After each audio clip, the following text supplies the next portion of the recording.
Satu hal yang saya percaya bahwa Anda terpanggil di sini karena 5 hal. Pertama, Anda tertindas. Yang kedua, Anda merasa dizalimi. Yang ketiga, Anda merasa dimiskinkan.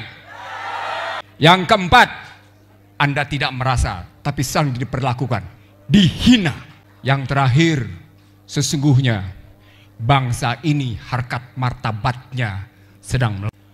Pada saat yang sama, Amerika menghadapi serangan-serangan drone di Ukraina. Saat yang sama terjadi pembicaraan di Singapura, Indo-Pacific Treaty Organization. Dan bangsa ini tidak jelas mau kemana. Itu berarti 5 hal tadi menjadi kenyataan. Yang kedua, Bapak Ibu sekalian, kalau kita lihat dalam kondisi regional sekarang, kehadiran TKA pada hakikatnya adalah bertentangan dengan pasal 27 ayat 2 Undang-Undang Dasar 45. Karena pasal 27 ayat 2 menyatakan tiap-tiap warga negara berhak atas pekerjaan dan penghidupan yang layak bagi kemanusiaan. 27 ayat 2 tidak bicara tiap-tiap penduduk. 27 ayat 2 menyatakan tiap-tiap warga negara. Dan kita saksikan adalah sebagaimana tadi data muncul tentang meningkatnya pengangguran. Sayangnya pengangguran dalam konstruksi tadi adalah konstruksi ekonomi, bukan konstruksi sosial. Bapak Ibu sekalian, kalau kita hadapi sekarang situasi di mana kemudian rakyat diam menghadapi ketertindasan, menghadapi kezaliman, menghadapi penghinaan, menghadapi melorotnya harkat martabat, maka kata kuncinya satu, tidak ada yang tidak terkooptasi, tidak ada yang tidak terbeli. Maka Anda yang hadir di sini adalah Anda orang-orang yang tidak terbeli. Tanya pada diri sendiri, apakah Anda terbeli atau tidak? Maka kalau Anda menyatakan Anda tidak terbeli, hadapi 2024 dengan situasi yang sesungguhnya lebih mengerikan dari yang sebelum-sebelumnya.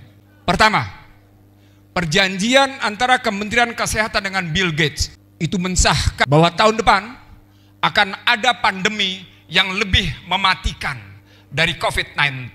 Kalau sebelumnya adalah simulasi global pandemi di Universitas Johns Hopkins, maka pernyataan terakhir adalah mereka mengancam lewat 2 pernyataan, Bill Gates dan Tedros Adhanom Ghebreyesus, yang menyebut pada 2024 akan ada pandemi yang lebih mematikan dari COVID-19. Pertanyaan, adakah pemerintah siap melindungi bangsanya? Apa buktinya? Bila Anda bilang tidak? Undang-Undang Kesehatan Omnibus Law itu malah sesungguhnya sedang diserahkan kedaulatan kesehatan itu kepada dunia internasional. Saya ulang, RUU Omnibus Law Kesehatan itu malah sedang menyerahkan kedaulatan kesehatan, sedang diserahkan ke panggung internasional. Dan itu berarti Anda tunduk pada International Health Regulation yang diamandemen oleh Amerika dan akan berlaku segera pada 2024. Yang pertama, saya tidak melihat ada satu unsur komponen bangsa ini yang betul-betul merespon apakah kita akan makin tergadaikan atau tidak. Hampir seluruh hajat hidup orang banyak di negeri ini sudah tergadaikan. Cuma tinggal satu, sektor kesehatan. Indonesia menerapkannya dari Peduli Lindungi menjadi Satu Sehat. Saya ulang, Indonesia mengubahnya dari Peduli Lindungi menjadi Satu Sehat. Satu Sehat adalah kata jiplak dari One Health. One Health diambil dari Badan Kesehatan Dunia dan itu mengaplikasikan bahwa seluruh masyarakat dunia harus tunduk pada ketentuan-ketentuan Badan Kesehatan Dunia. Tidak terkecuali Indonesia. Dan itu berarti tidak ada negara berdaulat di bidang kesehatan. Catatan pertama. Catatan kedua, dalam waktu singkat akan berlaku central banking digital currency. IMF sudah menyatakan di bulan Juli ini kita melakukan e-dolar. Saat yang sama, Bapak Ibu sekalian, kondisi dolar dari pengaruhnya 52%, sekarang ini cuma tinggal 39%. Saat yang sama, yuan renminbi dari 10% naik menjadi 13%. Apa artinya? Bapak Ibu sekalian, ketika mereka memaksa digital currency dengan kondisi mata uang terbuka seperti itu, sesungguhnya sedang terjadi perang perekonomian berbasis digital. Dan kalau dihubungkan dengan situasi perang yang saya sebut tadi sebelumnya, maka yang terjadi sesungguhnya adalah perang tanpa perang.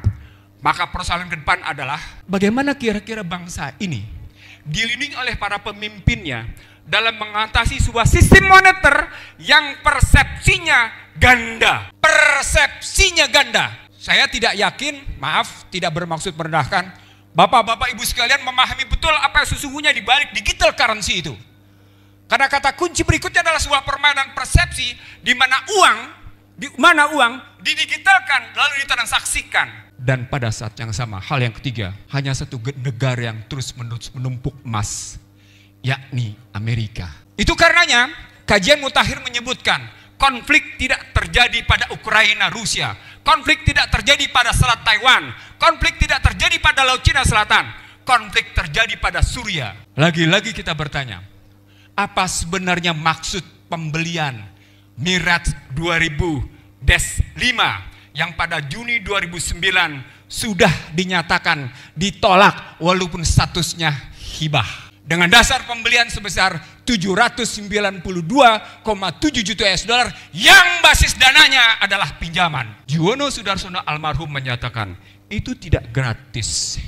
Itu ada biaya perantara. Bapak Ibu sekalian, dalam logika ekonomi internasional, saya ulang, dalam logika ekonomi internasional, ketika terjadi yang namanya pembelian, ada biaya transaksi. Ada biaya transaksi yang namanya transaction cost. Satu. Yang kedua, kemarin disetujui juga pembelian Maung. Bapak Ibu tahu Pak Maung? Tahu Maung? Mobil tempur. Mobil tempur yang untuk sipil harganya sekitar 700 juta. Yang untuk versi militer harganya sekitar 800 sampai dengan 850 juta. Asal muasalnya hanya dipesan 7.000. Joko Widodo sebagai presiden mengizinkan pembelian menjadi 10.000. Pertanyaan, apakah ini dalam rangka memang mengatasi krisis di kawasan Asia Pasifik atau Indo-Pasifik atau dalam rangka menyahuti pemilu 2024? Halo, tidakkah Anda sesungguhnya sedang dibuka ada sesuatu di balik transaksi ini? Halo, apakah Anda sesungguhnya sedang diajak untuk melihat setiap yang namanya menjelang pemilu pasti terjadi transaksi besar. Walaupun kelihatannya lehal, tapi pasti ada biaya transaksinya. Bapak Ibu sekalian, sebagai penutup, kalau kita merasa kita tertindas, kalau kita merasa bahwa posisinya kita dimiskinkan, bahwa kita merasa dijalimi, diperlakukan tidak adil, terhina dan harkat martabat kita menurun, dan sementara elitnya seperti itu, kesalahannya ada di mana? Tidak. Kesalahan pada dua tempat. Kesalahan sistem dan kesalahan pemimpin. Kesalahan sistem dan kesalahan pemimpin. Kalau kita mau menyebut bahwa kita bisa mengubah situasi dengan mengubah pemimpin, selama 15 tahun ini terbukti kita tidak bisa bikin apa-apa. Bapak Ibu sekalian, saya ingin mengatakan pada Anda, di dunia sana sedang terjadi kemelut amat sangat luar biasa. Sama seperti di Indonesia. Sayangnya kemelut di sana disahuti oleh para pemimpinnya dengan luar biasa. Lihat bagaimana Putin, lihat bagaimana Xi Jinping, lihat bagaimana negara-negara tetangga seperti Anwar Ibrahim, Lee Hsien Loong, atau bahkan katakan tegas-tegas bagaimana Marcos Junior punya sikap mengubah Rodrigo Guterres berpihak kembali ke Amerika. Indonesia mau mengatakan bebas aktif, tapi perilakunya banci. Anda mau menyatakan Anda punya keberanian, tapi sesungguhnya Anda pengecut. Kalimat saya terakhir ini sesungguhnya terjadi sejak awal ketika Anda tampil dengan bahasa yang saya pakai sepatu, pakai baju, pakai celana yang tidak lebih dari 100.000. Maka semua kita dikecoh habis-habisan. Sama seperti dikecoh tentang Trisakti, sama seperti dikecoh tentang Nawacita, sama dikecoh tentang pembangunan ekonomi, sama dikecoh tentang pembangunan infrastruktur.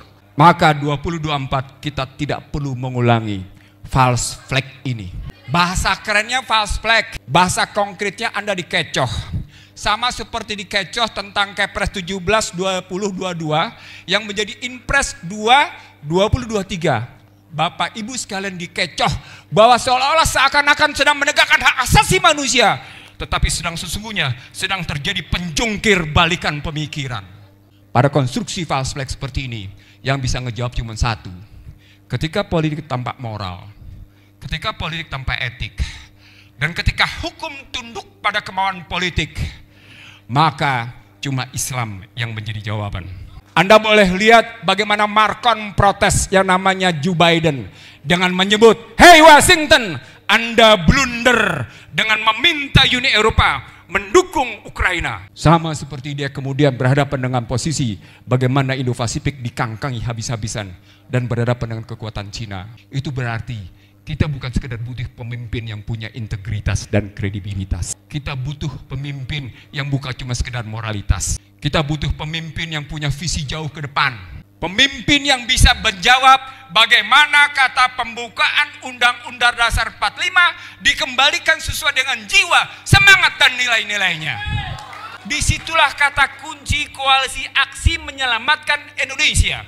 Memegang teguh kata pembukaan sebagai upaya mengangkat harkat martabat bangsa. Tanpa itu, kita adalah bangsa pecundang. Kita adalah bangsa beo yang para intelektualnya tidak lebih tidak kurang sebagai tukang.